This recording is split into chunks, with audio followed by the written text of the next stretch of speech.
और श्लोक 70। ये श्रीमद् भगवत गीता में श्लोक कितना होता है? 7 पूरा श्रीमद् भगवत गीता में श्लोक कितना होता है? 700 श्लोक होता है। और ये 700 श्लोक चैप्टर कितना होता है? अध्याय 18 अध्याय। समझ रहे हैं ना? 18 अध्याय और 700 श्लोक। और ये 18 अध्याय को फिर 3 भागों में बांटा। एक भाग में कितना चैप्टर हो गया? फिर 6 चैप्टर। और ये 1 से लेके 6 अध्याय, इसको कहते हैं कर्म षटक। क्या कहते हैं इसको? कर्म षटक का मतलब 6। हाँ, ये 6 अध्याय में कर्मों का बारे में, कौन सा कर्म करने अच्छा है और कौन सा कर्म करने से क्या फल होता है। ऐसा एक कर्म है जो कर्म करने से हम लोगों को नरक में जाना पड़ता है। इसलिए कहते हैं कर्म, अकर्म, विकर्म। कर्म कितना प्रकार के? 3 प्रकार। कर्म, अकर्म, विकर्म। कर्म मतलब जो हम लोग करता है। हाँ, अकर्म क्या होता है? जो निष्काम भावों से, निस्वार्थ भावों से जो हम लोग काम करते हैं उसको कहते हैं अकर्म। कर्म कौन सा है? जो कर्म का फल का आशा करके हम लोग जो करते हैं। अभी हम लोग सब कुछ, आप शादी करते हैं किस लिए? आशा है कि बच्चे का मुंह देखने के लिए, है ना, आपका वंशज को आगे बढ़ाने के लिए। ये इसको कहते हैं कामना है। फल का आशा करके ये काम किया आपने। अभी आप नौकरी क्यों कर रहे हैं? पैसे के लिए, परिवार पालने के लिए। हाँ, कर्म का पीछे फल छुपा होता है, उद्देश्य छुपा होता है। तो ये सबको कहते हैं भौतिक कर्म। और कुछ दान, दक्षिणा, होम, हवन, वो भी जो है ना भौतिक कर्म में आता है। क्यों? जैसा कोई किसी ने एक यज्ञ किया और आशा क्या रखा, हम एक अश्वमेध यज्ञ करेगा, फिर हम चक्रवर्ती सम्राट बन सकते हैं। कोई पुत्रष्टि यज्ञ करता है, जैसा दशरथ ने किया। समझ रहे हैं? ये सबको कहते हैं भौतिक कर्म। और फल का आशा छोड़ के जो कर्म करता है उसको कहते हैं अकर्म, जिसको कहते हैं निस्वार्थ भावों से। वो कौन से कर्म है? जैसे समझ लीजिए, एग्जाम्पल दे रहा हूँ मेरा। अभी मैंने इधर आया, इसमें मुझे कुछ पैसे मिलेगा? समझ रहे हैं ना? इसी प्रकार बहुत सारा कर्म होता है ना। आप लोग भी बहुत सारा काम करते हैं जो फल का आशा छोड़ के करते हैं। समझ लीजिए किसी आजू बाजू में किसी का बीमार है, आप उसको मदद करने के लिए जा रहे हैं, वो भी आध्यात्मिक कर्म हो जाएगा अगर आपने फल का आशा छोड़ दिया तो। समझ रहे हैं ना? तो हर काम को हम लोग आध्यात्मिक बना सकते हैं अगर उसमें भगवान को जोड़ दिया। भगवान को खुशी के लिए अगर कुछ काम आपने कर रहे हैं तो उसको कर्म नहीं कहते, उसको कहते हैं अकर्म। और विकर्म किसको कहते हैं? तो कर्म समझ में आ गया ना, अकर्म भी समझ में आ गया। कर्म, अकर्म, विकर्म मतलब जो शास्त्रों में जो कुछ कहा उसको उल्टा आचरण करना, जो पाप पूर्ण जीवन, उसको कहते हैं विकर्म। समझ रहे ना? तो कर्म, अकर्म और विकर्म, ये 3 विषय में 1 से लेकर 6 अध्याय तक जो है ना श्रीमद् भगवत गीता में विस्तार से बताया। और एक कर्म का बारे में एक अध्याय का नाम भी हो गया कर्मयोग। लेकिन फिर भी बाकी जो अध्याय है वो सब अध्याय में विस्तार से बता रहा है भगवान। फिर 7 से लेकर 12 अध्याय जो होता है उसको कहते हैं भक्ति षटक। ये 6 अध्याय को कहते हैं भक्ति षटक। ये 7 से लेकर 12 अध्याय का अंदर सिर्फ भक्ति के बारे में बताया। और स्पेशल सिर्फ भक्ति योग करके भी एक अध्याय है, 12वां अध्याय। फिर भी बाकी अध्याय जो होता है ना उसमें विस्तार से बताया। लेकिन एक चैप्टर तो है सिर्फ भक्ति के विषय में, वहां चर्चा होगा। समझ रहे हैं ना? तो 7 से लेके 12 अध्याय इसको कहते हैं भक्ति षटक। और 13 से लेके 18 अध्याय उनको कहते हैं ज्ञान षटक।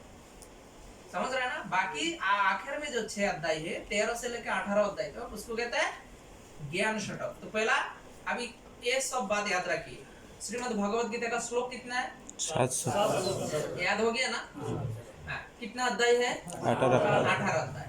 और ये 18 अध्याय को कितना भागों में बांटा? 3। 1 से लेके पहला जो अध्याय है, 1 से लेके जो 6 अध्याय है उसको क्या कहता है? कर्म षटक। इसमें कर्मों का विषय में बताया है। और दूसरा जो है 7 से लेके 12 भक्ति षटक।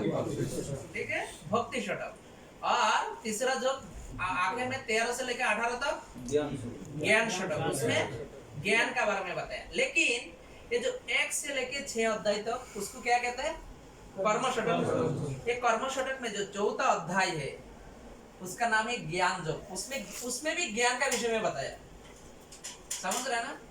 वो चौथा, किसी के मन में ऐसा प्रश्न हो सकता है इस 13 से लेकर 18 अध्याय इसको कहता है ज्ञान षटक, लेकिन ज्ञान योग तो चौथा अध्याय में है। समझ रहे हैं ना? तो ये पूरा भगवत गीता में कर्म ज्ञान और भक्ति, ये 3 चीजों का विषय में पूरा भगवत गीता में सब जगह में है। हाँ, लेकिन विस्तार में कहाँ है? कुछ ऐसा अध्याय है उसमें सिर्फ विस्तार में ज्ञान का विषय में, भक्ति के विषय में और कर्म का विषय में। जैसे 12 अध्याय में भक्ति के विषय में, उसका नाम ही है भक्ति योग। हाँ, और 4 अध्याय जो 4 है उसको कहते हैं ज्ञान योग, उसमें सिर्फ ज्ञान का बारे में बताया। हाँ, और कर्म योग है तीसरा अध्याय, 3 नंबर जो अध्याय है उसको कहते हैं कर्म योग। फिर उसी भगवत गीता में, पूरा भगवत गीता में कर्म षटक, हाँ, भक्ति षटक और ज्ञान षटक, ये पूरा भगवत गीता में 5 विषय में, ये 3 षटक में 18 अध्याय में 700 श्लोकों में 3 विषय में भगवान ने चर्चा किया। 3 चीजों का विषय, सॉरी 5 चीजों का विषय। इसलिए कहते हैं भगवत गीता का विषय वस्तु 5 है। भगवत गीता का विषय वस्तु कितना है? 5। तो अभी कितना चीज आपको याद रखना है? दूसरा को अगर समझाना है तो भगवत गीता का श्लोक कितना है वो याद रखना है, भगवत गीता का अध्याय कितना है उसको याद रखना है, भगवत गीता को कितना भागों में आचार्य ने बांटा और उसका नाम क्या दिया, ये सब याद रखना है।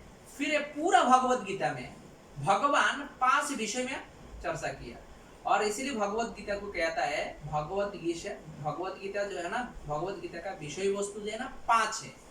तो 5 में क्या है? सबसे पहला ईश्वर कौन है उसी के विषय में श्रीमद् भगवत गीता में बताया।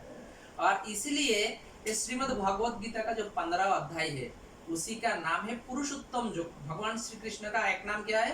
पुरुषोत्तम। भगवान कृष्ण को कहते हैं लीला पुरुषोत्तम, और भगवान श्री रामचंद्र को क्या कहते हैं? मर्यादा पुरुषोत्तम। हाँ, लीला पुरुषोत्तम भगवान श्री कृष्ण और मर्यादा पुरुषोत्तम भगवान श्री रामचंद्र। ये 15 अध्याय उसी का नाम ही है पुरुषोत्तम योग। उसमें भगवान के बारे में सर्वश्रेष्ठ पुरुष है, क्योंकि भौतिक जगत में भी पुरुष है और आध्यात्मिक जगत में भी पुरुष है ना? तो भौतिक जगत और आध्यात्मिक जगत जो वैकुंठ आदि गोलक वृंदावन है वो सब जगत में भी पुरुष है। तो शास्त्रों में कहता है ये दोनों पुरुषों में उत्तम पुरुषस्तन्य, समझ रहे हैं ना? संस्कृत में बता रहे उत्तम पुरुषस्तन्य परम आत्मे तु उदाहरित। ये दोनों में जो सर्वश्रेष्ठ पुरुष है वो भगवान श्याम सुंदर पुरुषोत्तम है, राधा माधव। समझ रहे हैं ना? तो 15 अध्याय में उसी विषय में विस्तार से बताया। तो 5 विषय में एक क्या है? ईश्वर का बारे में पूरा भगवत गीता में सब जगह में भगवान बता रहे मैं ईश्वर हूँ। हाँ, पिता हमस्य, मैं पूरा जगत का पिता हूँ, हमसे सब कुछ उत्पन्न हुआ, मैं महाकाल हूँ। जब विश्वरूप दर्शन देखा है ना उसमें कहता है मैं महाकाल हूँ, और सभी में रुद्रों में मैं शंकर हूँ। अलग अलग भगवान बता रहे। वृक्ष में मैं अश्वत्थ वृक्ष हूँ, अश्वत्थ मालूम है? पीपल का वृक्ष। हाँ, कवियों में मैं शुक्राचार्य हूँ, हाँ, और पशुओं में मैं सिंह हूँ। इस तरह से भगवान जो है ना पूरा जगत में जो उत्तम वस्तु है वो भगवान का स्वरूप माना जाता है। ये भगवत गीता में विस्तार से बताया भगवान। अहम सर्वस्व प्रभु, ये सब हमसे उत्पन्न हुआ भगवान बता रहे हैं। इसलिए भगवत गीता पढ़ना बहुत जरूरी। देखने में लगता है एक आसान साधारण किताब है, समझ रहे हैं ना? ये साधारण किताब नहीं है, देखने में साधारण जैसा लग रहा है लेकिन ये असाधारण ग्रंथ है। समझ रहे हैं ना? आप देखिए गंगा को देखेंगे तो उसको पानी पानी लगेगा, नदी एक साधारण नदी जैसा लगेगा, लेकिन गंगा का महत्व तो बहुत है ना? गाय को देखने से एक पशु जैसा लगेगा, लेकिन गाय का महिमा शास्त्रों में बहुत है।